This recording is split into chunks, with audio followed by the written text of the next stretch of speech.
আল্লাহর এক দরবেশ বান্দা এক বট গাছের নিচে বিশ্রাম করতেছিলেন আর সূরা মুলক পড়তেছিলেন। এই আয়াতের কাছে এসেছেন, হাল তারা মিন ফুতুর, দেখতে পাও কোনো ভুল? শুয়ে শুয়ে বলতেছে, আল্লাহ তোমার সৃষ্টি জগতে তো ভুল ধরার কোনো উপায় নাই, কেউ ধরতে পারবে না, তবে আমার চোখে একটা জিনিস বেমানান মনে হয়।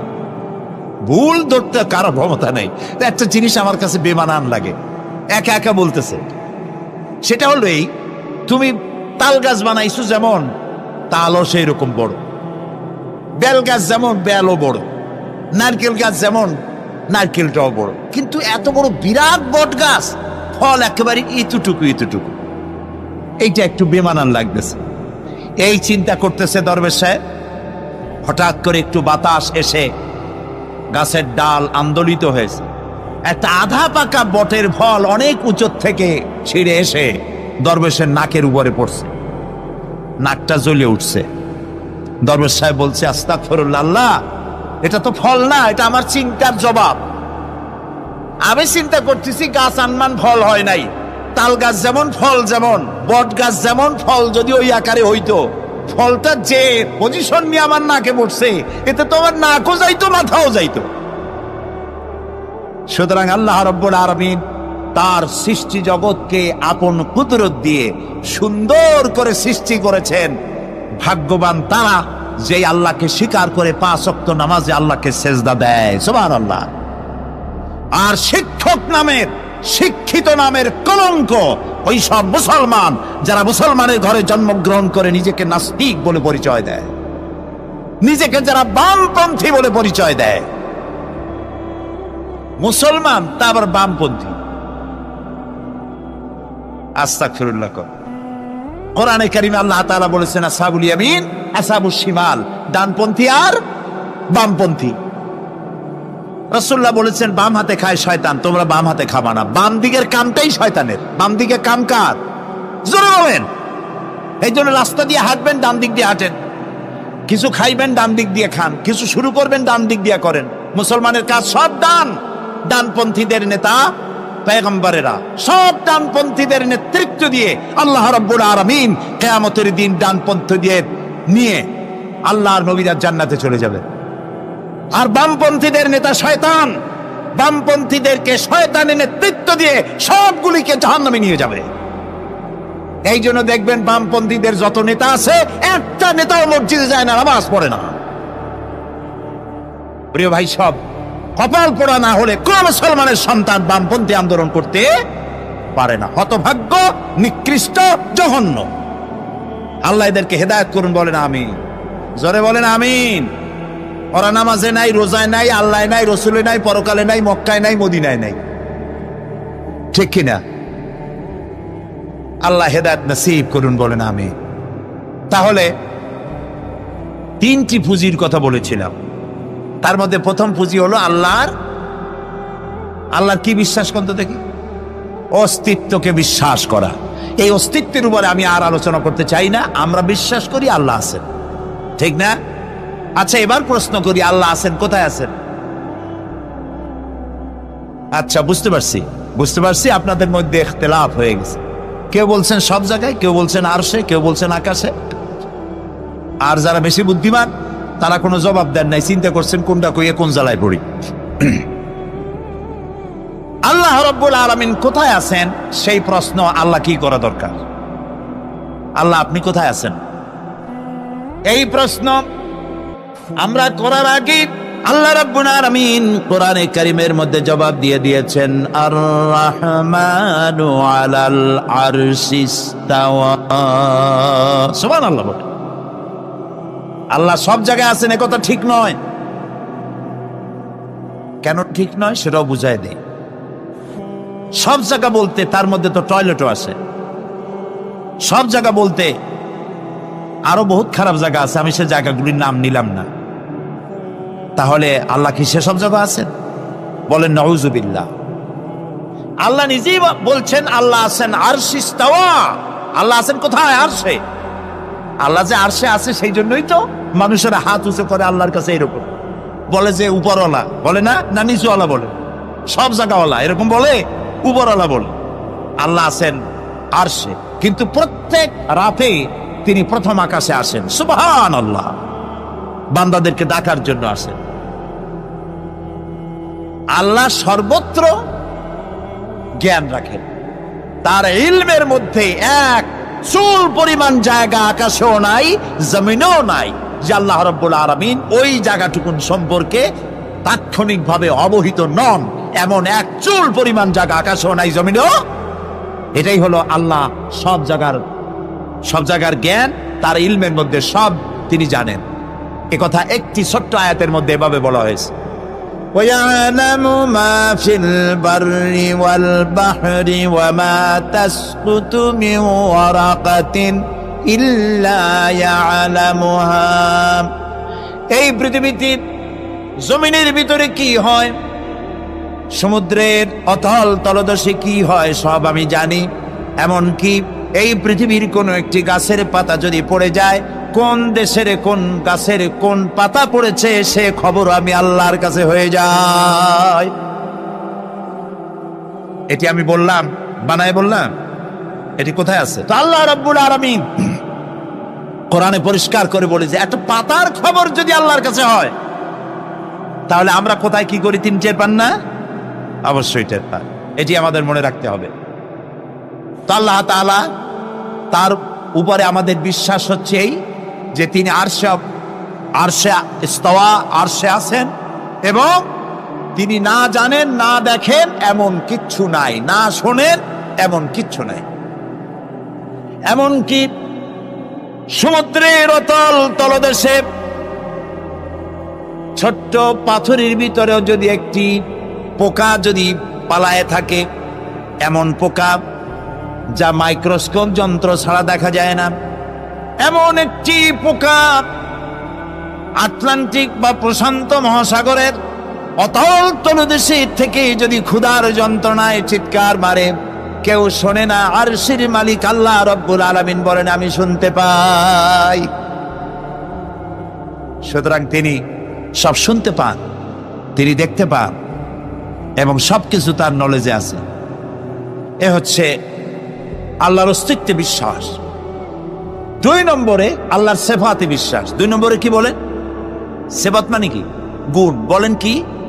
গুণাবলীতে বিশ্বাস। আল্লাহর নাম আল্লাহ, বলেন তো?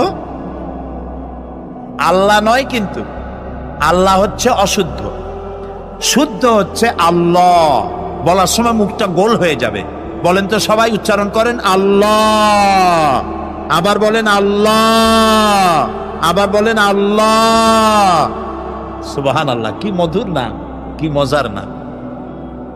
কোন বান্দা যদি অন্তরের অন্তঃস্থল থেকে একবার যদি বলে আল্লাহ, আল্লাহ রাব্বুল আলামিন 70 বার সাড়া দিয়ে জিজ্ঞেস করেন বান্দা কি চাও, আমি শুনছি।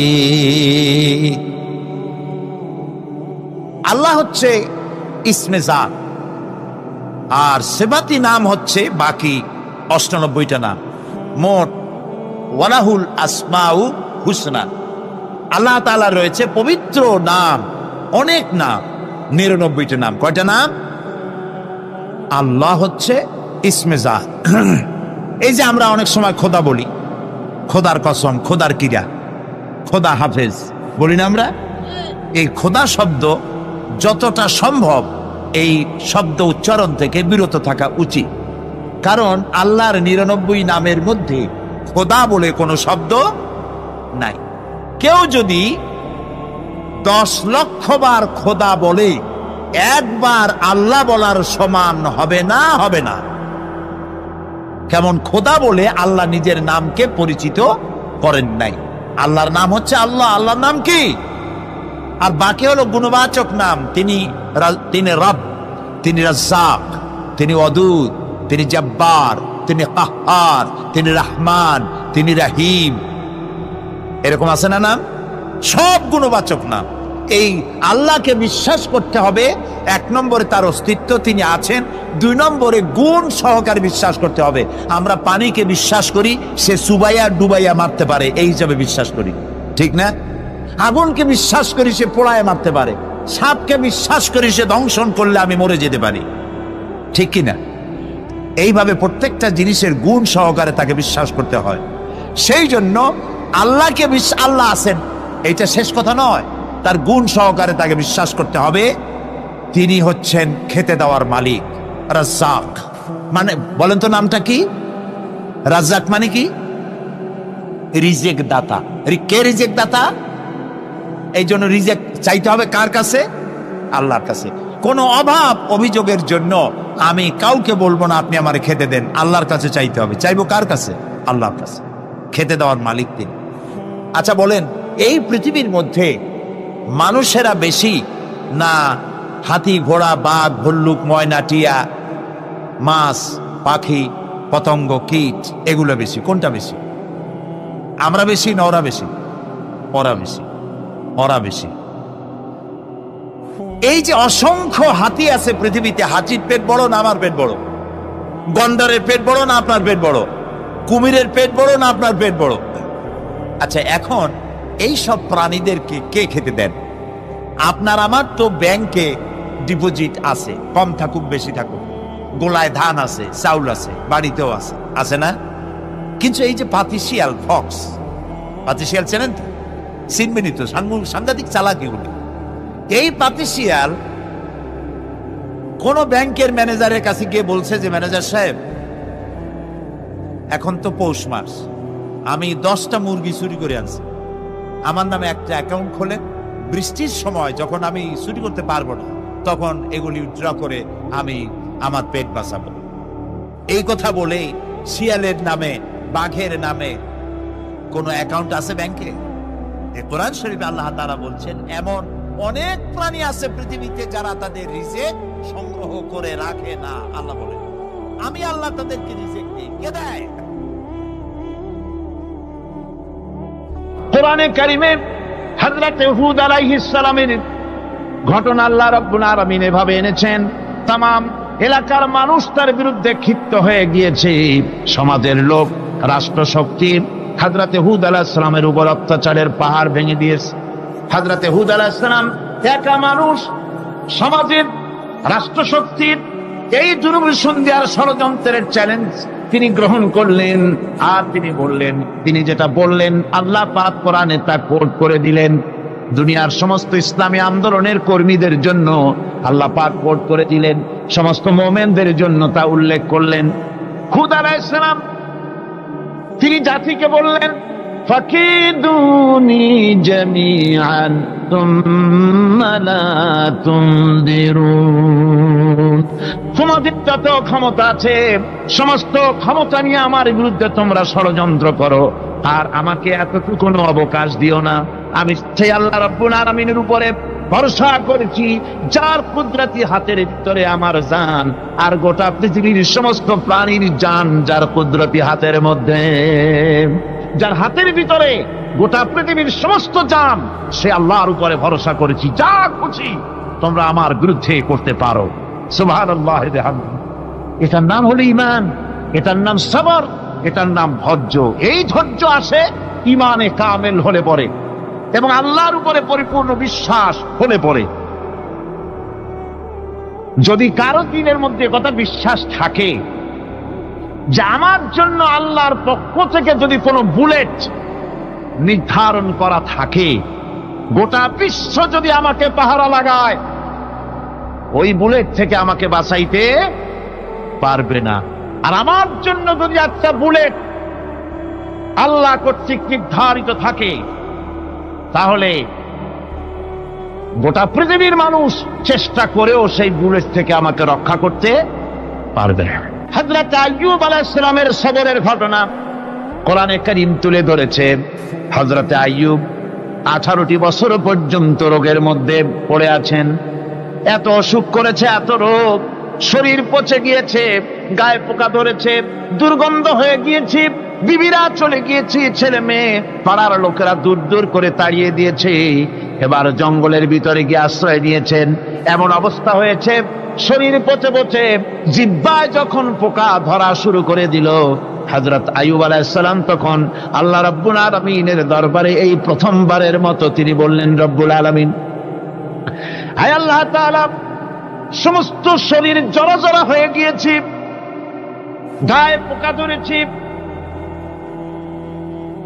আমি কোনো কথা বলি নাই, আমি খামোশ থেকে জিকির আজগার করতেছিলাম। আয় আল্লাহ, এখন দেখি আমার জিহ্বায় পোকা ধরেছে, পোকা ধরা শুরু হয়েছে। আমার জিহ্বাটায় পোকা তুমি দয়া করে দিও না, কারণ আমার জিহ্বায় যদি পোকা হয়ে যায় তাহলে তোমার মতো আল্লাহর জিকির আমি কি দিয়া করব? আমার জিহ্বাটা তুমি দয়া করে ভালো রাখো। কোরআনে কারীম বলছি, ওয়া আইয়ুবা ইয নাদা রাব্বাহু ইন আন্নী মাসসানিয়াদ দুররু ওয়া আনতা আরহামুর রাহিমিন। স্মরণ করো সেই সময়ের কথা যখন আইয়ুব তার রবকে ডেকে বলেছিল, আমি অসুস্থ আর তুমি তো রহমান রহিম, দয়াময়। ভাষাটা দেখেন কি সুন্দর, এর থেকে কি আল্লাহর আর কিছু বলা লাগে? আল্লাহ পাকের কাছে তিনি বলতেছেন, আল্লাহ আমি তো অসুস্থ, আমি তো অসুখ করেছে আমার, আর তুমি তো দয়াময় রহমান রহিম। এক অন্ধ, ঈদের দিন কত অন্ধই তো আসে খয়রাত করার জন্য, ভিক্ষা করার জন্য, চতুর্দিকে ভিক্ষা করতেছে অন্ধরা। এক অন্ধ ঈদের গেটের কাছে দাঁড়ায় বলতেছে, ভাইরা আজ হচ্ছে ঈদের দিন আর আমি কিছু দেখতে পাচ্ছি না। বেশি পয়সা পাইল, মানুষের দিন তার প্রতি আকৃষ্ট হয়ে গেছে। আরে কি কথা, আজ ঈদের দিন, সকলে আনন্দ করছে আর আমি কিছুই দেখতে পাচ্ছি না। সে কিন্তু কিছু চায় নাই। ভাষার ভিতরে, কথা বলার ভিতরে এ ধরনের টেকনিক আছে। হযরত আইয়ুব আলাইহিস সালাম বললেন না যে আল্লাহ আমারে মাফ করে দাও, কষ্টের মধ্যে আছি। তিনি শুধু বলেছেন, রব্বুল আলামিন আমি অসুস্থ হয়ে পড়েছি, আমার অসুখ করেছে, আর তোমার নাম রহমান রহিম। এতটুকু কথা বলেছেন। আল্লাহ রাব্বুল আলামিনের দরজায়, তার দরবারে আইয়ুব আলাইহিস সালামের ডাক চলে গেছে। যায় নাই? কোন অসুবিধা আছে নাকি? কোনো অসুবিধা নাই। পানির তলা দিয়া যদি কেউ ডাক দেয়, পাহাড়ের ভিতরে বসে যদি কেউ ডাক দেয়, আল্লাহ রাব্বুল আলামিন তা শুনতে পান। ইউনূস আলাইহিস সালাম মাছের পেটে বসে চিৎকার মেরেছিলেন, লা ইলাহা ইল্লা আনতা সুবহানাকা ইন্নী কুনতু মিনাজ জালিমিন। যিনি বলছিলেন, আয় আল্লাহ তাআলা আমি তোমার প্রশংসা করছি, তুমি ছাড়া উপাস্য নাই, মাবুদ নাই। আমি তোমার পবিত্রতা ঘোষণা করছি, আমি তো জালিমদের অন্তর্ভুক্ত হয়ে গেছি। বাস এতটুকুন কথাই বলেছেন। আল্লাহ পাক বলছেন, ইউনূসের ডাক তো কেউ শোনে নাই, পানির মধ্যে কেউ শোনে নাই, জমিনের কেউ শোনে নাই, মহাশূন্যের কেউ শোনে নাই, কিন্তু মাছের পেটের ভেতরে থেকে, গভীর অতল দরিয়ার তলদেশ থেকে মাছের পেটের ভিতরে বসে আমার ইউনূস যে ডাক দিল, ওই ডাক আমি আরশের মালিক আমি শুনতে পেয়েছি, আর সঙ্গে সঙ্গে জবাব দিয়েছি। ফাস্তাজাবনা লাহু ওয়া নাজ্জাইনাহু মিনাল গাম্মি ওয়া কাযালিকা নুজিল মুমিনিন। ডাকের সাড়া দিলাম, বিপদ দিয়া বাঁচায় দিলাম। শুধু ইউনূসের না, আল্লাহ পাক এ জায়গায় আবার ওয়াদা করলেন, দুনিয়ার যত মুমিন বান্দা আছে তারা যদি কখনো বিপদে পড়ে যায় আর আমারে যদি ডাকে, আমি এইরকম করে বিপদ থেকে বাঁচাইয়া দেব।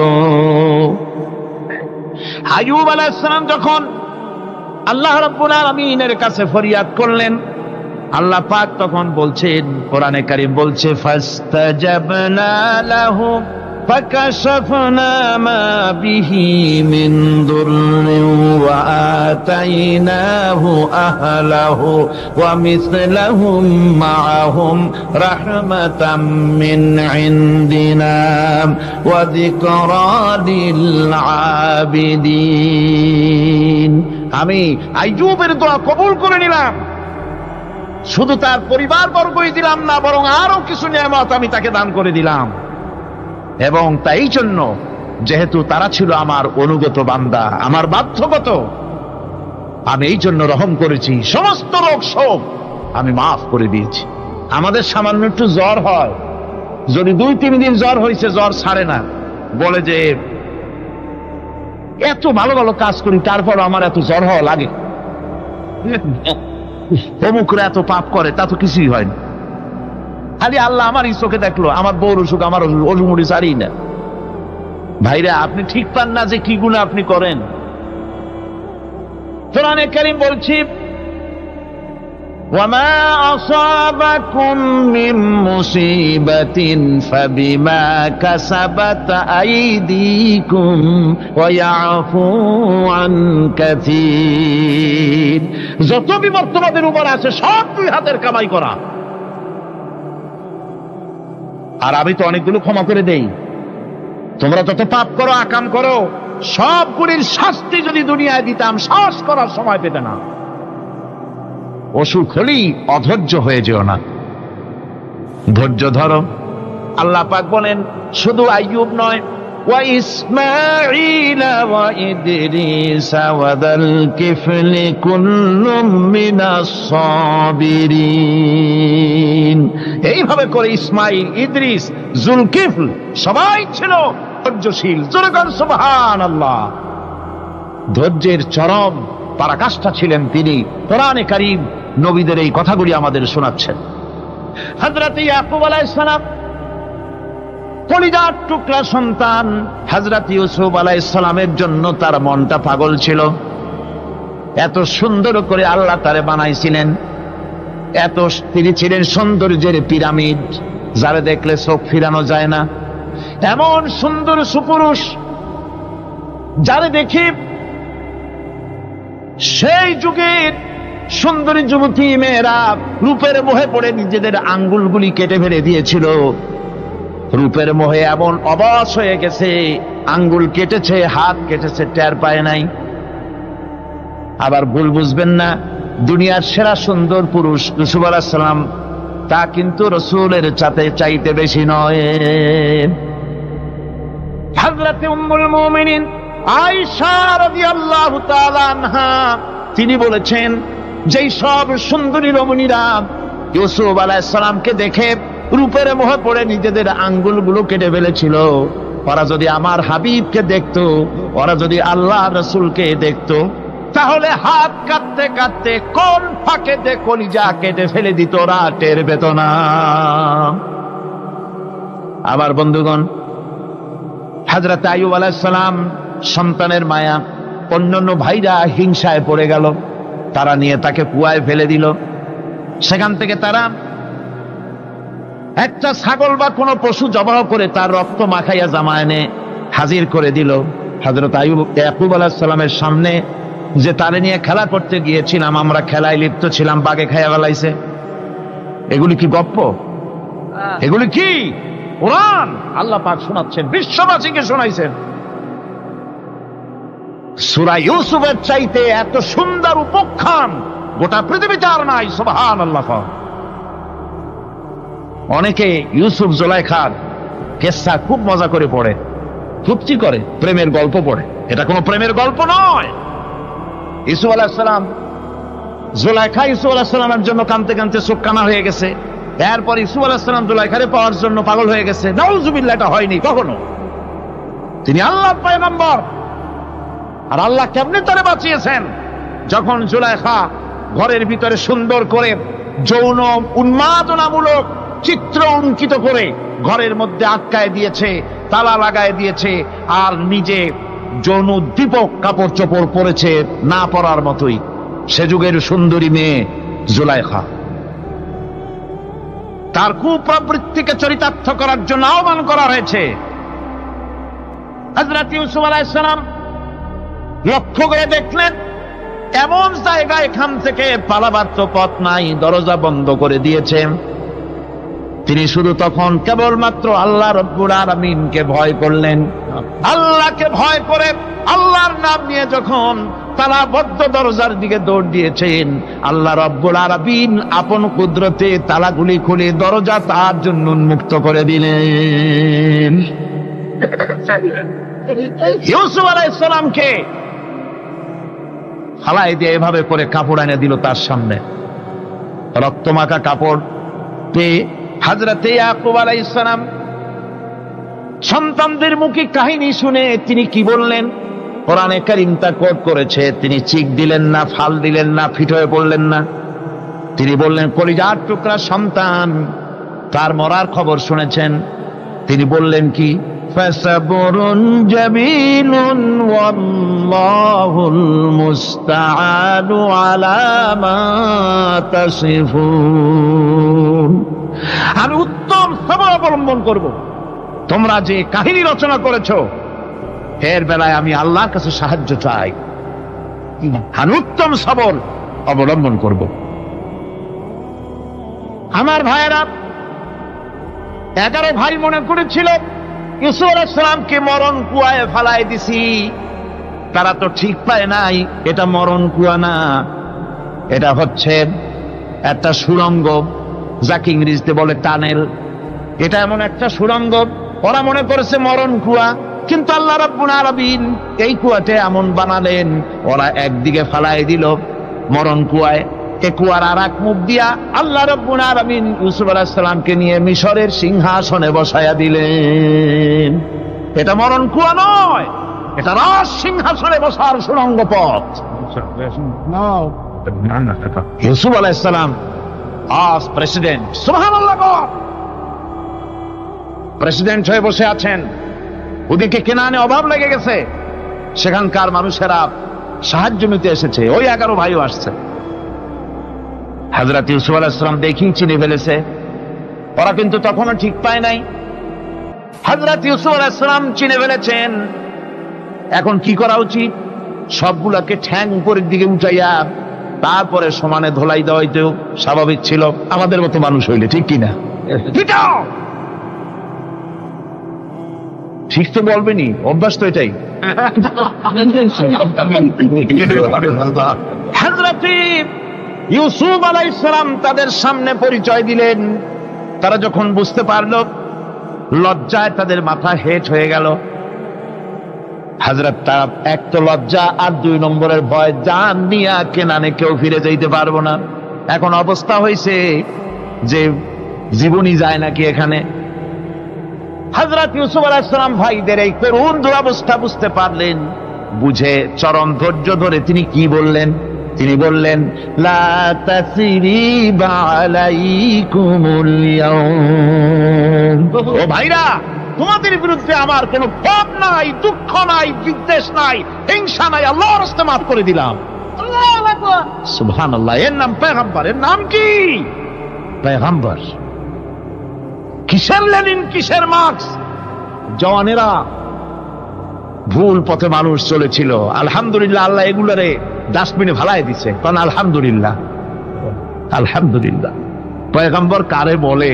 কারে বলে পয়গম্বর? কি চরিত্র! রাসূল করিম সাল্লাল্লাহু আলাইহি ওয়াসাল্লাম তাকে একজন সাহাবী বলছিলেন, হুজুর বলছেন এই কামটা করলা না কেন? সাহাবী বললেন, হুজুর আপনি যদি চোখের ইশারায় বলতেন, মুখ দিয়ে না কইয়া, তাও তো আমি কামটা করে ফেলতাম, আমি তো বুঝি নাই। হুজুর বললেন, চোখের ঠারে ঠারে কাজ করা নবুয়তের শান নয়। আল ওয়াদুহু ওয়াস সারাহা, নবীরা যা করেন তা ডাইরেক্ট, কোনো বক্রতা নাই, স্পষ্ট কথা। আমার ভাইরা, হযরত ইউসুফ আলাইহিস সালাম বিনিয়ামিনকে কাছে নিয়ে পরিচয় দিলেন তার ভাইদের সামনে।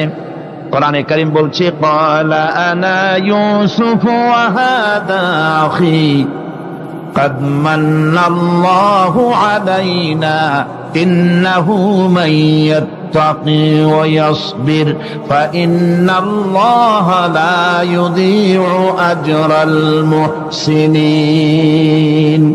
আমি ইউসুফ আর এই হচ্ছে আমার ভাই। আল্লাহ আমাদের উপর ইহসান করেছেন।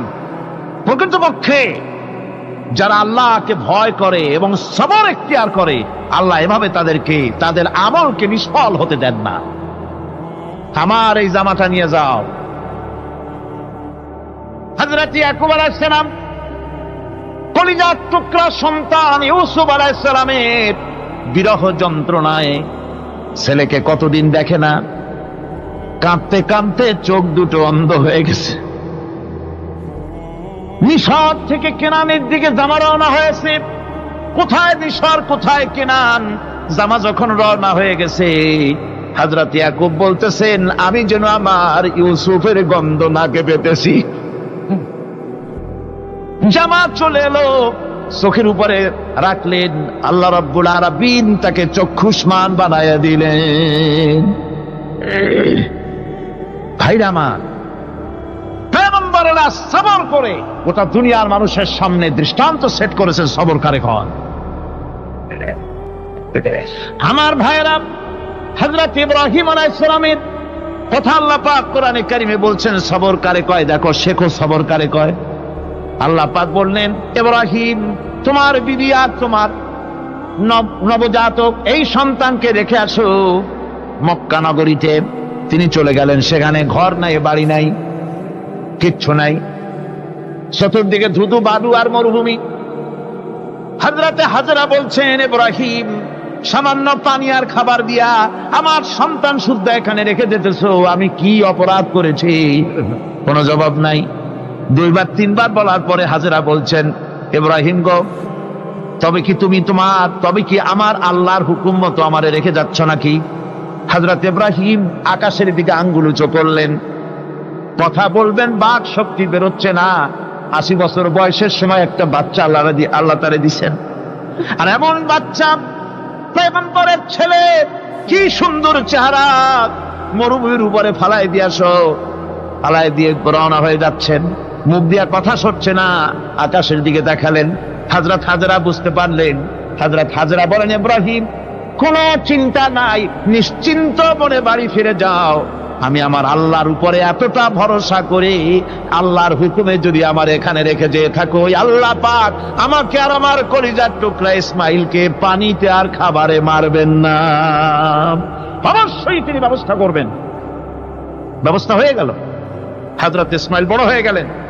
আল্লাহ পাক অর্ডার করলেন, জবাহ করো ছেলেকে। হযরত ইব্রাহিম আলাইহিস সালাম যখন জবাহের প্রস্তাব করলেন, হযরত ইসমাইল তা আপত্তি করতেন, বাবাজি আমার মায়ের আর আমাকে বাচ্চা অবস্থায় ফেলে গেলেন, খাবার দেন নাই, পড়ার দেন নাই, বছরের পর বছর আমাদের এখানে কাটলো, দেখতেও আসেন নাই, আজ আসছেন জবাহ দিতে, এটা কেমন কথা? কি ধরনের বাপ আপনি? এরকম বলছে নাকি? এরকম বলছে। হযরত ইব্রাহিম আলাইহিস সালাম প্রস্তাবটা কিভাবে পারলেন? আল্লাহ পাক কোরআনে কারিমে দৃষ্টান্ত রেখে দিয়েছেন। আল্লাহ পাক বলছেন, হযরত ইব্রাহিম ছেলেকে বললেন, ইয়া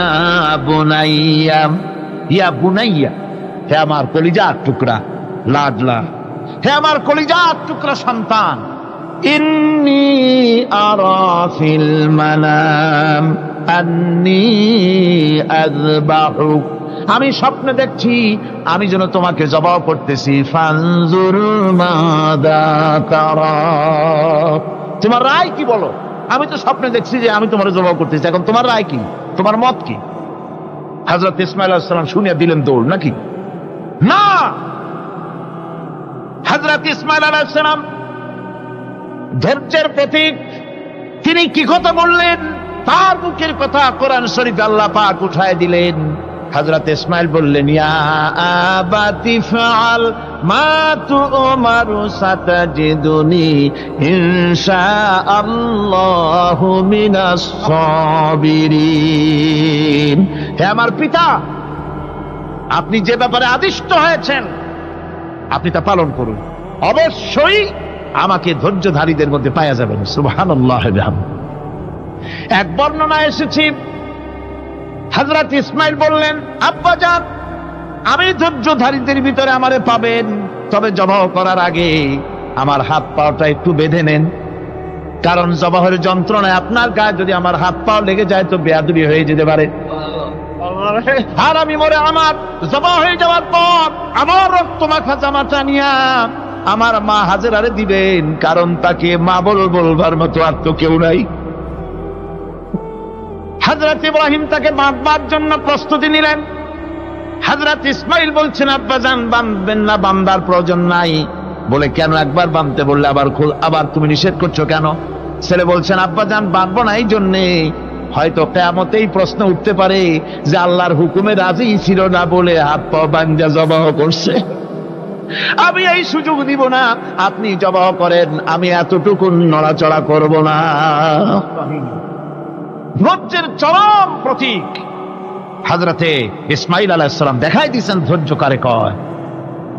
আমার বন্ধুগণ, এই পৃথিবীর সবচাইতে ধৈর্যের বড় প্রতীক হতেছেন ইমামুল মুরসালিন, আশরাফুল আম্বিয়া, সাইয়্যিদুল মুরসালিন, জনাবে মুহাম্মাদুর রাসূলুল্লাহ সাল্লাল্লাহু আলাইহি ওয়াসাল্লাম।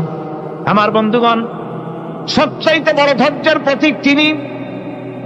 কাউকে একটা গালি দেন নাই জীবনে, কাউকে ঠাট্টা করেন নাই, কাউকে মারেন নাই, কারো মনে দুঃখ দেন নাই। তিনি দুঃখ পেয়েছেন, তিনি কাউকে দুঃখ দেন নাই। তিনি কষ্ট পেয়েছেন, কাউকে কষ্ট দেন নাই। আমার ভাইয়েরা, তায়েফের ময়দান, আমার নিজের চোখে তায়েফে যেদিন আমি তায়েফ দেখলাম, আমি তায়েফে ঢুকেছি, জীবনে কোনোদিন যাই নাই। রমজান মোবারকে আমি সেখানে গেলাম, আমাকে বসার জন্য তারা নিয়ে যাবে। আমি বললাম আগে বসবো না, আমারে আগে নিয়ে যাও, আমার নবীকে কোন জায়গায় ওরা মেরেছিল সে জায়গাটা দেখাও।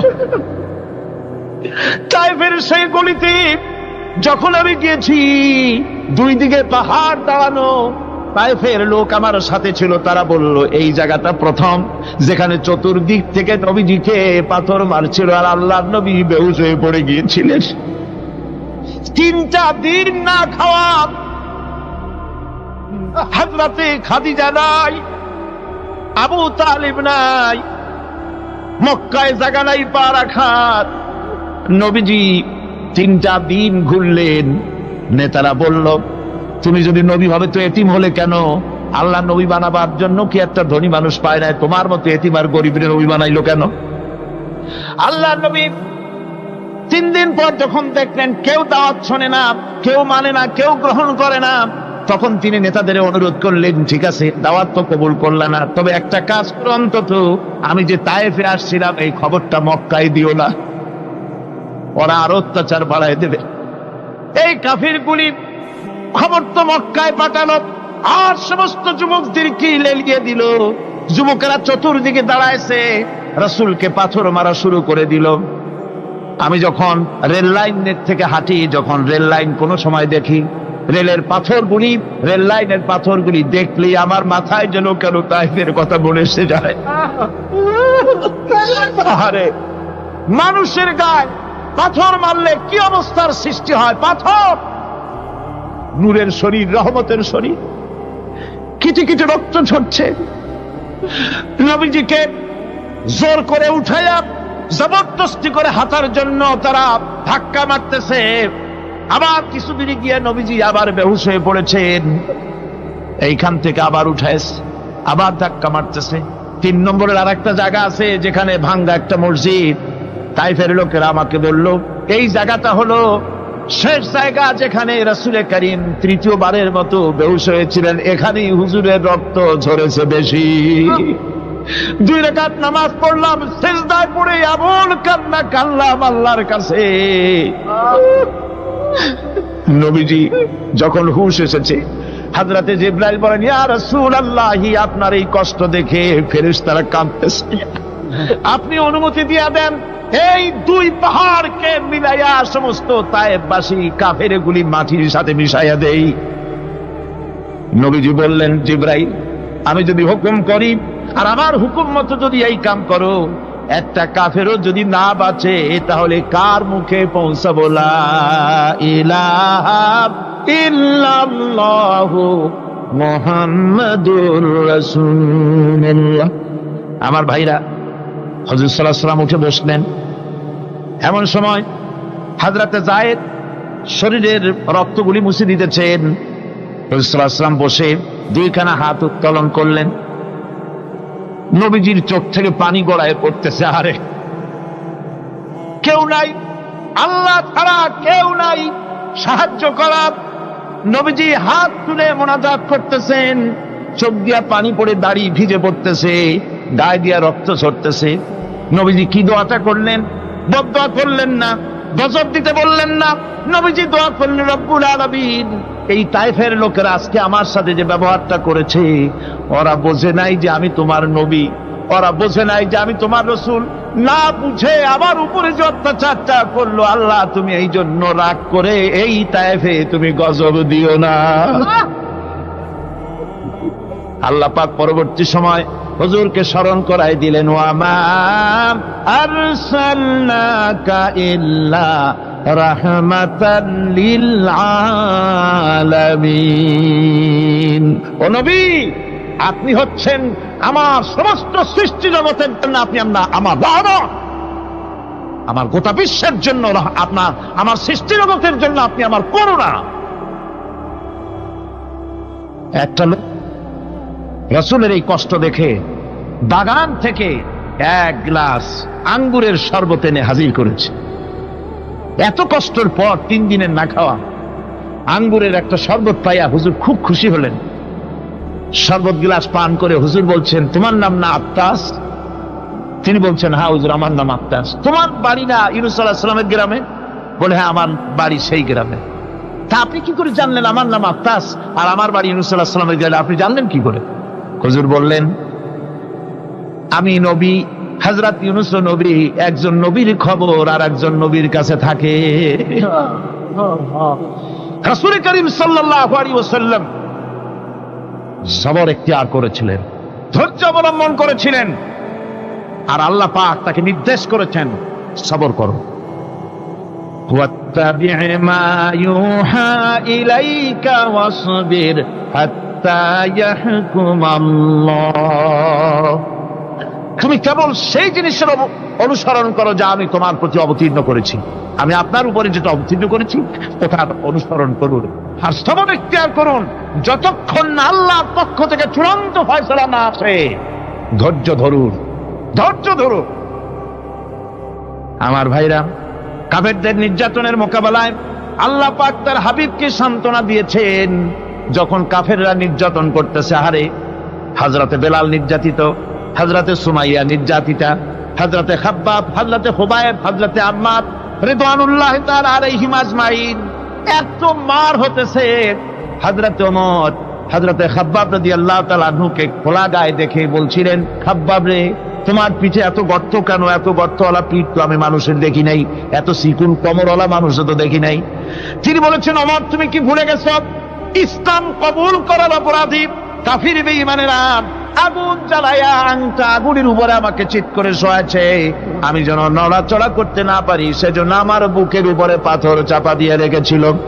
গায়ের চর্বি আর রক্ত গলে গলে পড়ে আগুন নিবেছে, আর আগুন গোশত পুড়ে যে পিঠের মধ্যে প্রবেশ করেছিল আজও পর্যন্ত পিঠের সেই গর্ত সেরে যায় নাই। এভাবে অত্যাচার হচ্ছিল সাহাবীদের উপর। আল্লাহ রাব্বুল আলামিন তার হাবিবকে সান্ত্বনা দিলেন, ওয়াসবির ওয়া মা সাবরুকা ইল্লা বিল্লাহি ওয়া লা তাহজান আলাইহিম ওয়া লা তাকু ফি যায়কিম মিম্মা ইয়ামকুরুন। হে রাসূল, সবরের সাথে কাজ করতে থাকুন। আপনার এই সবরের তৌফিক তো আল্লাহই দিয়েছেন, আর ওদের সমস্ত ষড়যন্ত্র, ওদের অপকৌশলে আপনি দুঃখিত হবেন না, চিন্তা করবেন না, ভারাক্রান্ত হবেন না। আপনি নিশ্চিত থাকুন। ওয়াসবির লিহুকমি রাব্বিকা ফাইন্নাকা বিআয়ুনিনা। হে নবী, আপনার রবের চূড়ান্ত ফয়সালা আসা পর্যন্ত ধৈর্য ধারণ করুন। আপনি তো আমার চোখের সামনে। সুবহানাল্লাহ, সুবহানাল্লাহ। আপনি আমার চোখের সামনে। কে আপনাকে কি করবে আমি দেখবো না? সুবহানাল্লাহ। মন্ত্রী যদি, এই সলিমুদ্দিন মার্কা মন্ত্রী যত আছে, এই মন্ত্রীরা যদি ব্যথাতে ভয় কিসে? আমি তোকে দেখছি না? সাহসটা কেমন বাড়ে, কেমন বাড়ে সাহস। আর এ কোনো মন্ত্রী ছাতা মাতা না, কোন প্রেসিডেন্ট রাজা বাদশা না, আকাশ আর জমিনের মালিক আমার আল্লাহ রাব্বুল আলামিন বলছেন, হাবিব, কোনো চিন্তা নাই, আপনি আমার চোখের সামনে। ওরা চায় আপনাকে দুনিয়া থেকে মিটাই দিতে, আর আমি চাই ওয়ারাফানা লাকা যিকরাক, আপনার প্রশংসা তো হবে গোটা বিশ্ব জুড়ে, সর্বত্র ছড়িয়ে যাবে আপনার নাম। সুবহানাল্লাহি বিহামদিহি। আল্লাহ পাক অন্যত্র বলেছেন, ওয়ালাকাদ কুযযিবাত রুসুলুম মিন ক্বাবলিকা ফাসাবারু আলা মা কুযযিবু ওয়া উযু হাত্তা আতাহুম নাসরুনা। হে মুহাম্মদ সাল্লাল্লাহু আলাইহি ওয়াসাল্লাম, আপনার পূর্বে অসংখ্য নবী রাসূল এই পৃথিবীতে আসছে এবং জুলুম আর নির্যাতনের শিকার তারা হয়েছেন। অবশেষে তাদের প্রতি আল্লাহর সাহায্য এসেছে। সুতরাং আপনাকেও ধৈর্য ধারণ করতে হবে। ধৈর্য ছাড়া কোনো পথ নাই। ধৈর্য আপনাকে ধারণ করতেই হবে। আর এই ধৈর্য ধারণ করলে পরে আল্লাহর চূড়ান্ত ফয়সালা আসবে, তখন আল্লাহ পাক মেহেরবানি করবে। আমার ভাইয়েরা, এই ধৈর্য পৃথিবীর সমস্ত পয়গম্বররা ধৈর্য অবলম্বন করেছেন, কখনো অধৈর্য হন নাই। দিন কায়েমের সংগ্রামে নবী রাসূলগণ দারুণ ভাবে সবর ইখতিয়ার করেছেন। বৃদ্ধবাদীদের সকল রকমের নির্যাতন, অপকৌশল, ষড়যন্ত্র, এই সব কিছু মোকাবেলা করেছেন ধৈর্যের নীতি অবলম্বন করি। কখনো ধৈর্যচ্যুতি তাদের মধ্যে ঘটেনি, বরং আল্লাহ রাব্বুল আলামিন তাদের প্রতি সন্তুষ্ট হয়েছেন। যারা এই ধৈর্য ধরেছে তাদের উপরে সন্তুষ্ট হয়ে আল্লাহ রাব্বুল আলামিন বলেছেন, ওয়া কাআইয়্যিম মিন নাবিয়্যিন কাতালা মাআহু রিব্বিয়ুন কাসীর। এর আগে অনেক নবী এসেছিলেন যাদের সাথে বহু আল্লাহওয়ালা লোক লড়াই করেছেন। ফামা ওয়াহানু লিমা আসাবাহুম ফি সাবিলিল্লাহি ওয়া মা যাআফু ওয়া মাস্তাকানু। আল্লাহর পথে তাদের উপর যত বিপদ এসেছিল তারা হতাশ হয়ে পড়েন নাই, দুর্বলতা দেখাননি, বাতিলের সামনে মাথাও নত করেন। ওয়াল্লাহু ইউহিব্বুস সাবিরিন। আর আল্লাহ পাক ধৈর্যশীল যারা, তাদেরকে আল্লাহ পাক ভালোবাসেন। আমার ভাইরা, ধৈর্যের পরিচয় রাসূল করিম সাল্লাল্লাহু আলাইহি ওয়াসাল্লাম উহুদের ময়দানে যখন আক্রান্ত হয়ে গেলেন, চতুর্দিকে কাফেররা ঘিরে ধরেছে, বাঁচার কোনো পথ নাই। সাহাবায়ে কিরাম রাসূলকে পাহারা দিলেন। যারা রাসূলকে পাহারা দিতে দাঁড়াইছেন, জীবন দিয়া পাহারা দিতে দাঁড়ায় গেছে। রাসূলের দিকে মুখ দিয়া, পিঠটা বাইরের দিকে দিয়ে রাসূলকে পাহারা দেওয়া শুরু করেছেন। হুজুরকে পাহারা দিতে যারা দাঁড়িয়েছিলেন, কাফের কর্তৃক নিক্ষিপ্ত কি তীরগুলি এসে যখন বিঁধতেছিল, শুধু একজন সাহাবী হযরত তালহার পিঠের ভিতরে রাসূলকে হেফাজতের জন্য 80টা তীর একজনের পিঠের মধ্যে দিয়ে ঢুকেছে। এক অসতর্ক মুহূর্তে নবীজির দান্দান মোবারক শহীদ হয়ে গেল, শিরস্থান ভেঙে গেল, লোহার কড়া প্রবিষ্ট হয়ে গেল কপালের ভিতরে। হুজুর মাথা ঘুরে পড়ে গেলেন। হযরত আবু উবাইদা রাদিয়াল্লাহু তাআলা আনহু হুজুরের মস্তক মোবারককে কোলে করে নিয়ে তারপরে বহু কষ্ট করে মাথা থেকে লোহার কড়া বের করলেন। এবার ওই কড়ার ছিদ্র দিয়ে রক্ত আসতেছে, মুখ দিয়ে রক্ত পড়তেছে, দাড়ি ভিজে যাচ্ছে। বুখারী শরীফে এসেছে, আল্লাহর নবী দুইখানা হাত নিজের চেহারার উপরে মলে আনে টাটকা রক্ত চোখের সামনে দেখে বলছেন, আহারে, এই কওমের ফালাক কি করে হবে, এই কওমের মুক্তি কি করে হবে, এই কওমের নাজাত কি করে হবে, যে কওম তার নবীর চেহারা রক্ত দিয়ে লাল বানাইয়া দিল। নবীজি বললেন, আল্লাহুম্মা গফিরলি কওমি ফাইন্নাহুম লা ইয়ালামুন। আয় আল্লাহ পাক, আমার এই কওম বুঝতে পারে না, ওদেরকে মাফ করে দাও।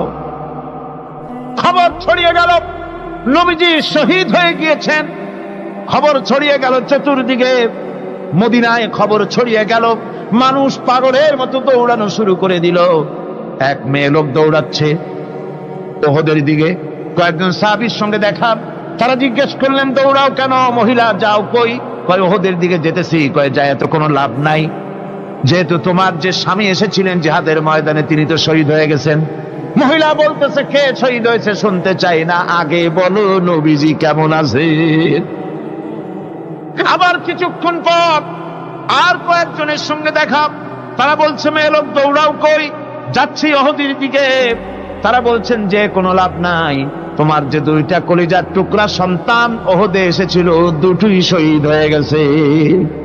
মা বলতেছে, ও সাহাবী, কে শহীদ হয়েছে শুনতে চাই না, তাড়াতাড়ি করে বলো আল্লাহর নবী মুহাম্মদ রাসূলুল্লাহ সাল্লাল্লাহু আলাইহি ওয়াসাল্লাম কেমন আছেন। দৌড়াতে দৌড়াতে উহুদের মাঠে সাহাবায়ে কিরাম পরিবেষ্টিত, আল্লাহর নবীর কাছে গিয়ে হুজুরের জীবিত চেহারা মোবারকের দিকে তাকায়া মেয়ে লোকটি কাঁদতেছে আর বলতেছে, ইয়া রাসূলুল্লাহ, আমার স্বামী মরা শোক, আমার কলিজার টুকরা দুইটা সন্তান মরা শোক আমার কলিজা থেকে মুছে গেছে, আপনি বেঁচে আছেন তামাম মুসলমানদের চাইতে বড় সান্ত্বনার রায়।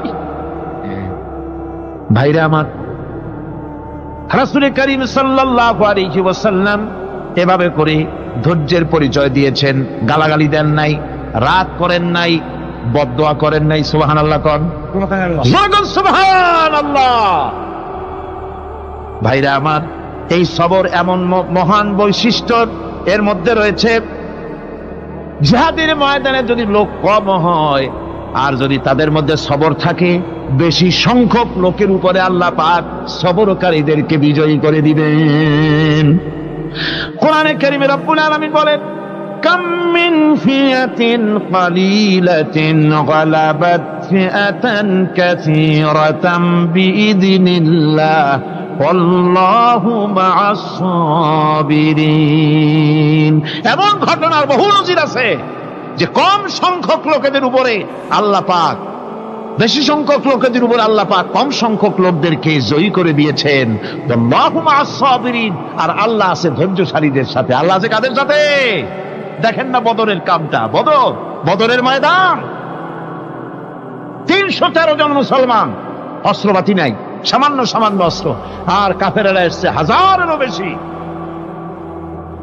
আমার বন্ধুগণ, ধৈর্যে কত বড় কাম দিল, ধৈর্য ধারণ করেছেন তারা, আল্লাহর উপরে ভরসা করেছেন। আল্লাহ রাব্বুল আলামিন অস্ত্রের কাজ কি দিয়া করায় দিলেন। একজন সাহাবী এসে বলছেন, হুজুর, জিহাদের ময়দান, ইসলামের প্রথম জিহাদ, আমার কাছে তো অস্ত্র নাই, মেহেরবানি করে একটা অস্ত্র আমারে দেন, আমি লাফায় পড়ি জিহাদের মধ্যে। হুজুর বলেন, অস্ত্র তো আমার কাছে নাই, দিবটা কি?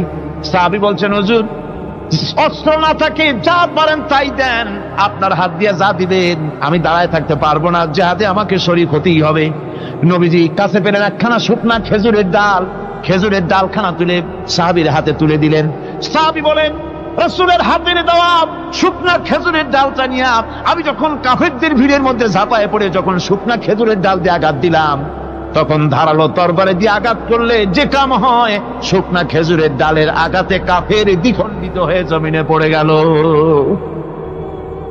ভাইরা আমার, আল্লাহ রাব্বুল আলামিন সবর যারা করে, সংখ্যা যদি কম হয়, আল্লাহ পাক তাদেরকে বিজয়ী করে দেবেন, এই ওয়াদা আল্লাহ রাব্বুল আলামিন করেছেন। এই সবরের গুণ ছাড়া জান্নাতেও প্রবেশ করা যাবে না। সবর যদি না থাকে বেহেশতে যাওয়া যাবে না। ভালো করে মনে রাখেন, আল্লাহ পাক বলছেন, আম্মা হাসিবতুম আন তাদখুলুল জান্নাতা ওয়ালাম্মা ইয়া'লামিল্লাহুল্লাযীনা জাহাদু মিনকুম ওয়া ইয়া'লামাস সাবিরিন। তোমরা কি মনে করেছো এমনি বেহেশতে চলে যাবা? এটা কি মামু বাড়ির আবদার নাকি? এমনি বেহেশতে চলে যাবা? অথচ আল্লাহ রাব্বুল আলামিন এখনো দেখেন নেননি যে তোমাদের মধ্যে কারা জিহাদ করতে প্রস্তুত, কারা তোমাদের মধ্যে জিহাদ করে জান দেওয়ার জন্য প্রস্তুত, আর কারা ধৈর্যধারী, এটা তো আল্লাহ এখনো দেখে নেন নাই। সুতরাং হক এবং বাতিলের সংগ্রামে লিপ্ত হতে হবে। আল্লাহ দেখতে চান কারা জীবন দিতে চায়। সুতরাং ইসলামী আন্দোলনে যারা শরীক হবে, তাদের বিপদ এবং মুসিবত দিয়ে আল্লাহ রাব্বুল আলামিন তাদের সাহসিকতা এবং ধৈর্যের পরীক্ষা নিবেন। কোরআনে কারীম বলছেন, وَلَنَبْلُوَنَّكُمْ حَتَّى نَعْلَمَ الْمُجَاهِدِينَ مِنكُمْ وَالصَّابِرِينَ وَنَبْلُوَ أَخْبَارَكُمْ। অবশ্যই আমি তোমাদেরকে পরীক্ষার সম্মুখীন করব, আর তোমাদের মধ্যে সত্যিকার মুজাহিদ, দৃঢ়তা অবলম্বনকারী কারা, আমি তা দেখব।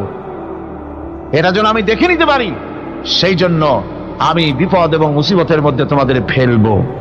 ধৈর্যধারীদের উপরে আমার রহমত অবশ্যই থাকবে।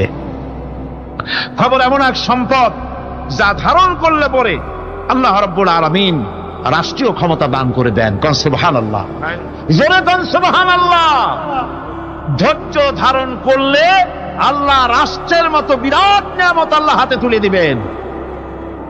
তার প্রমাণ কোরআন শরীফ আল্লাহ বলছেন, বনি ইসরাইলরা মিশর থেকে যখন বহিষ্কার হয়ে গেল, তাদের যখন পা রাখার কোনো জায়গা থাকলো না, বনি ইসরাইলরা মিশর থেকে যখন বহিষ্কার হয়ে গেল, এরপরে আল্লাহ পাক তারা যখন ধৈর্য অবলম্বন করলো, আল্লাহ পাক তাদের ব্যাপারে বলছেন, ওয়া আওরাসনাল কওমাল্লাযীনা কানু ইউস্তাদআফুনা মাশারিকাল আরদি ওয়া মাগারিবা আল্লাতী বারাকনা ফিহা। আর তাদের স্থলে আমি নির্যাতিত লোকদেরকে প্রতিষ্ঠিত করলাম। পশ্চিম এবং উত্তরের তাদেরকে আমি পশ্চিম এবং পশ্চিম এবং পূর্বের উত্তরাধিকারী তাদেরকে বানায় দিলাম। বিরাট এলাকা তাদের হাতে আমি তুলে দিলাম। ওয়া তাম্মাত কালিমাতু রাব্বিকাল হুসনা আলা বানি ইসরাঈলা বিমা সাবারু। আর এভাবে করে আল্লাহ পাক তার কথাকে পূর্ণ করলেন বনি ইসরাইলদের উপরে। সবর এখতিয়ার করার জন্য, ধৈর্য ধরার কারণে আল্লাহ পাক রাষ্ট্রের মালিক তাদের বানায় দিলেন। জোরে কোন সুবহানাল্লাহ। সবর যদি করা হয়, তো যুদ্ধ যদি বাদে, যদি জাহাজ শুরু হয়ে যায়, আল্লাহ পাক বলেছেন ফেরেশতা দিয়ে সাহায্য করবে। যদি সবর থাকে, তোমাদের সবর থাকলে আল্লাহ কি দিয়ে সাহায্য করবে? ফেরেশতা।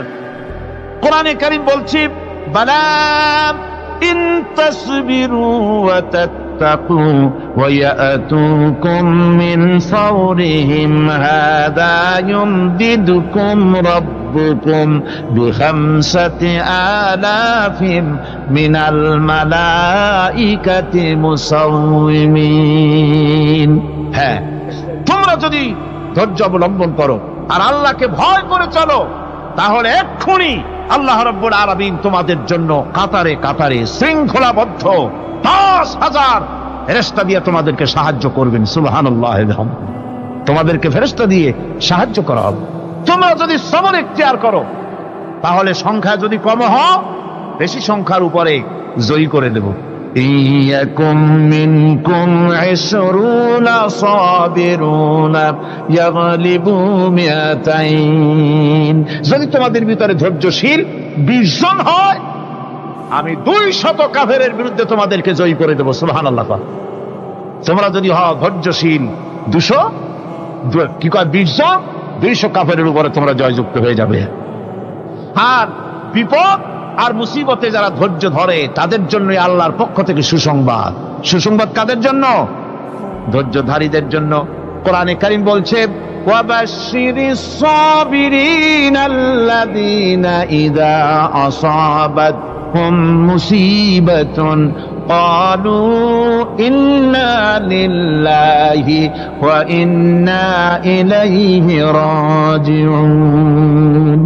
সুসংবাদ সেই সব ধৈর্যশালীদের জন্য যারা নাকি বিপদ এবং মুসিবতে আসলে যারা বলে, কি বলে? পড়েন আমার সাথে, ইন্না লিল্লাহি ওয়া ইন্না ইলাইহি রাজিউন। এটা শুধু আমাদের লোকেরা কেউ মরলে পড়ে, এটা শুধু মরার সময় নয়, বরং যে কোনো বিপদ আর মুসিবত এলে মোমেন বান্দা যারা, তারা কি পড়বে? ইন্না লিল্লাহি ওয়া ইন্না ইলাইহি রাজিউন। নিশ্চয়ই নিশ্চয়ই আমরা আল্লাহর জন্য এবং আমাদের সকলকেই আল্লাহর কাছে ফিরে যেতে হবে, প্রত্যাবর্তিত হতে হবে। সবরকারীদের জন্য রয়েছে জান্নাতের সুউচ্চ সম্মানের জায়গা। জান্নাতে সবচেয়ে সম্মানজনক জায়গা আল্লাহ রাব্বুল আলামিন ধৈর্যশালীদেরকে দান করবেন। কোরআনে কারীম বলছে, উলাইকা ইউজসাউনাল গুরফাতা বিমা সাবারু ওয়া ইউলাক্কাউনা ফিহা তাহিয়াতাও ওয়া সালামা। এরা হলো সেই সব লোক যাদেরকে প্রদান করা হবে বেহেশতের সুউচ্চ মঞ্জিল, কারণ তারা সবর এখতিয়ার করেছিল, তারা সবর করছিল, এই জন্য বেহেশতের সবচাইতে ভালো জায়গা তাদের দেওয়া হবে। কোন আলহামদুলিল্লাহ, জোরে কোন আলহামদুলিল্লাহ। এবং জান্নাতে সবরকারীদেরকে সম্বর্ধনা দেওয়া হবে, সম্বর্ধনা দেওয়া হবে। খালিদিনা ফিহা হাসুনাত মুস্তাকাররাও ওয়া মুকামা। চিরদিন তারা জান্নাতের ভেতরে বসবাস করবে এবং কতই না সুন্দর, কতই না উত্তম জায়গা সবরকারীদের জন্য আল্লাহ বেহেশতের মধ্যে রেখে যাবেন। জান্নাতে প্রবেশ করার সাথে সাথে চতুর্দিক থেকে ফেরেশতারা ছুটে আসবে সবরকারীদের জন্য।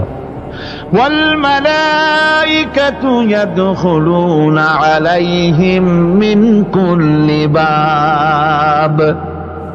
চতুর্দিক থেকে ফেরেশতারা তাদেরকে ইস্তেকবাল করবে, কি বলবে?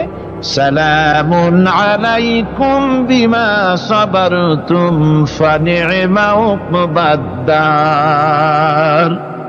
তোমাদের প্রতি শান্তি বর্ষিত হোক, কারণ তোমরা পৃথিবীতে সবর অবলম্বন করেছিল। কতই না উত্তম জায়গা, কতই না সুন্দর জায়গা আল্লাহ রাব্বুল আলামিন সবরের বিনিময় তোমাদেরকে দান করেছেন। সুতরাং এই সবর হচ্ছে মুসলমানদের জন্য সবচেয়ে বড় নিয়ামত। আজ আমার তো মনে হয় পৃথিবীতে মুসলমানরাই সবচেয়ে বেসবর। ট্রেনে যাবে বসা নিয়ে বেসবর, টিকিট নিয়ে বেসবর, বাসের মধ্যে বেসবর, বাজারে যাবে বেসবর, স্কুলে যাবে বেসবর, যেখানে যান সব জায়গায় আমরা বেশি অধৈর্য, ঠিক কিনা কর? সামান্য সামান্য জিনিস নিয়ে ঝগড়া করা, মারামারি করা, এই হচ্ছে আমাদের ট্র্যাডিশন। ধৈর্য অবলম্বন করতে হবে জীবনের সকল ক্ষেত্রে। এই ধৈর্য আমাদেরকে রক্ষা করতে হবে। এই ধরনের ধৈর্য যদি আমরা অবলম্বন করতে পারি, তাহলে আল্লাহ পাক বলছেন উলাইকাল্লাযীনা সাদাকু ওয়া উলাইকা হুমুল মুত্তাকুন। এরাই হলো ঈমানের দাবিতে সত্যবাদী। কোন আলহামদুলিল্লাহ। কারা কারা? না না, শুধু সবরকারী না। এই যে 10টা পয়েন্ট বলা হলো, কয়টা পয়েন্ট বলা হয়েছে? 10টি পয়েন্ট। সেই 10টি পয়েন্ট যারা পালন করবে এরা হলো ঈমানের দাবিতে সত্যবাদী, আর এরাই হচ্ছে প্রকৃতপক্ষের মুত্তাকি। আমরা মুত্তাকি বুঝি দাঁতে ছাতা, দাড়ি টাড়ি আশ্রয় না, জাব্বা জুব্বা গায়ে দিয়ে কোনো জায়গায় পড়ে থাকে। হ্যাঁ, এটা বড় মুত্তাকি, খুব পরহেজগার। সালার চট্টর যদি পড়ে তাহলে তো আরো বড় পরহেজগার। জি, আর যদি কাপড় চোপড় মোটেও না থাকে তাহলে তো খাজা বাবা হয়ে গেল। জি, নাউযুবিল্লাহ মিন যালিক। আর আল্লাহ বলছে মুত্তাকি কারে কয়? শোনো, এরে কয় মুত্তাকি যাদের মধ্যে এই 10টা গুণ আছে। এই 10টি সত্য যদি সম্পাদন করতে পারি, যদি আমল করতে পারি, জীবন ধন্য হয়ে যাবে। সেই 10টি কথা আমি আবার আপনাদের স্মরণ পটে তুলে দিতে চাই, প্যাকেট করে পকেটে উঠাই দিতে চাই, যেন বাড়ি নিয়ে যেতে পারেন। 1 নম্বর হচ্ছে 10টি পয়েন্টের 1 নম্বর আল্লাহর প্রতি ঈমান। 1 নম্বরে আল্লাহর প্রতি ঈমান, 2 নম্বরে পরকালের প্রতি ঈমান, 3 নম্বরে ফেরেশতাদের উপর ঈমান, 4র্থ নম্বরে কিতাবের প্রতি ঈমান, 5ম নম্বরে নবীদের প্রতি ঈমান, 6ষ্ঠ নম্বরে সহায় সম্বলহীন নিকটবর্তী আত্মীয়, ইয়েতিম, মিসকিন, প্রবাসী, মুসাফির, সাহায্য প্রার্থী, এদেরকে মুক্ত করার জন্য এদেরকে সাহায্য প্রদান করা, 7 নম্বরে নামাজ প্রতিষ্ঠা করা, 8 নম্বরে যাকাত আদায় করা, 9 নম্বরে ওয়াদা পালন করা, 10 নম্বরে সবর এখতিয়ার করা। কয়টা হলো? এই 10টি কাজ যদি আমরা পালন করতে পারি, বিপদে মুসিবতে ধৈর্য ধারণ করতে পারি, যত মুসিবত আসুক, আসলে এগুলি কিছু না।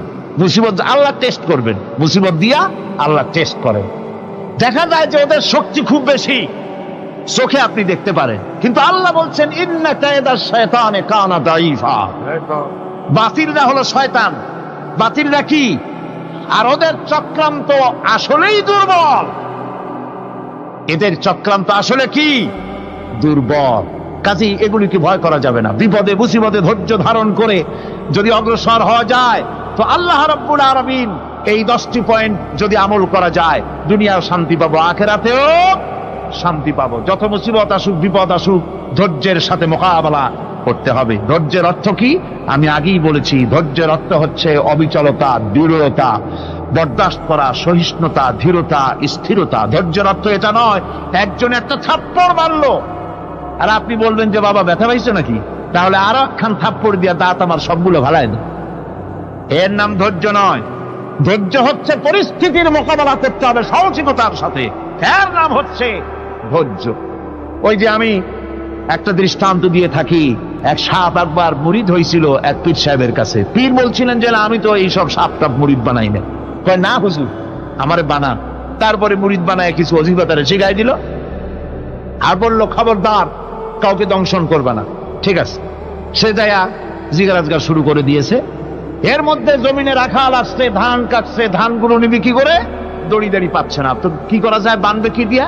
সন্ধ্যার পরে অন্ধকারে দেখে যে দড়ি একটা পড়ে আছে। ও যে কি দড়ি তা তো ওরা বোঝে না, ওইটারে নিয়ে ধানরে ফেসাইয়া লেজ দিয়ার মাথা দিয়ে এরকম করে বাসেটারে দিয়ে বাঁধছে।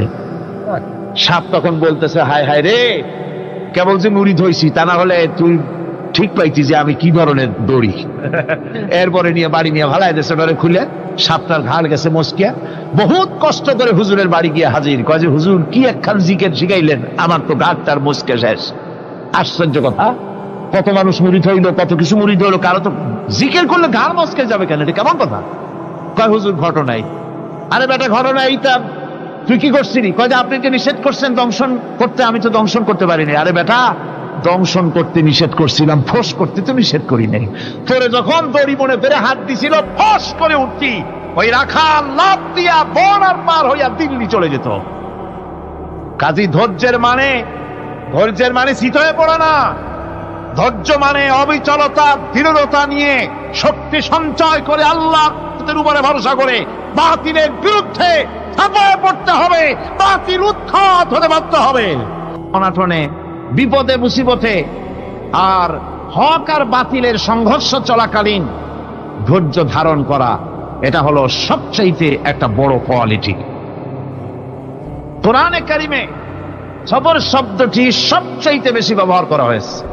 সর্বাধিক ব্যবহৃত শব্দ কোনটি? সবর। সবর আরবি একটি মৌলিক শব্দ, এমন একটি মৌলিক শব্দ যার তাৎপর্য অন্য কোন ভাষা দিয়া খবরটা বললে যেমন বোঝানো যায়, অন্য কোন ভাষা দিয়া এটার অর্থ করে এটার হক আদায় করা সম্ভব না।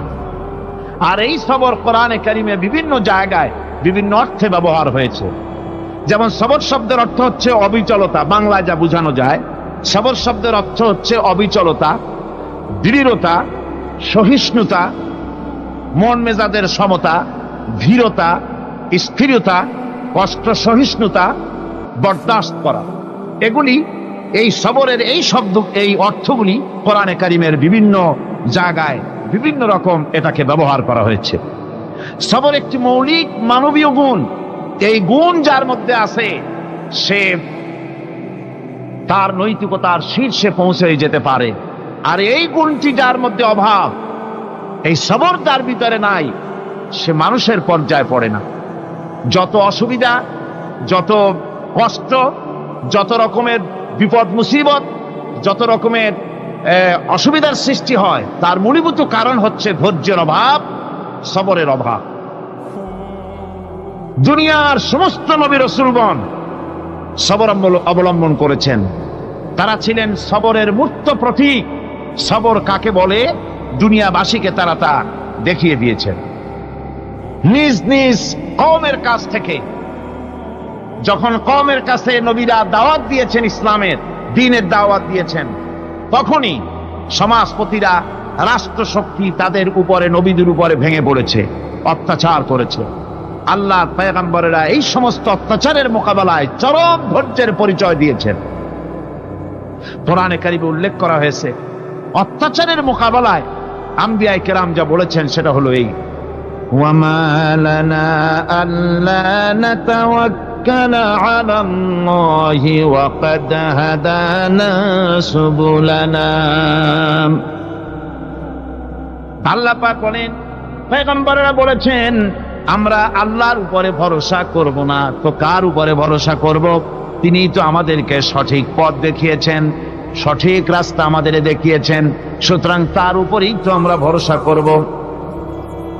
وَلَنَصْبِرَنَّ عَلَى مَا آذَيْتُمُونَا وَعَلَى اللَّهِ فَلْيَتَوَكَّلِ الْمُتَوَكِّلُونَ। তোমরা আমাদের যে সব কষ্ট দাও, পীড়ন দাও, সেজন্য আমরা ধৈর্য অবলম্বন করব। তোমরা আমাদেরকে কষ্ট দিচ্ছ, আমরা ধৈর্য অবলম্বন করব আর ভরসা করব কেবলমাত্র তার উপরে যে আল্লাহ রাব্বুল আলামিন আমাদেরকে নবী করে পাঠিয়েছেন, সেই ভরসা করতে হলে সেই আল্লাহর উপরেই তো ভরসা করা উচিত। আমরা সেই আল্লাহর উপরে ভরসা করে আছি। তোমাদের যত খুশি আমাদের বিরুদ্ধে ষড়যন্ত্র করো, আমাদেরকে অত্যাচার করো।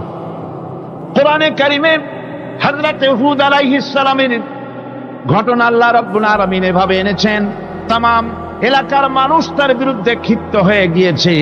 সমাজের লোক, রাষ্ট্রশক্তি হযরত হুদ আলাইহিস সালামের উপর অত্যাচারের পাহাড় ভেঙে দিয়েছে। হযরত হুদ আলাইহিস সালাম একা মানুষ, সমাজের রাষ্ট্রশক্তির এই দুর্বিসন্ধির ষড়যন্ত্রের চ্যালেঞ্জ তিনি গ্রহণ করলেন।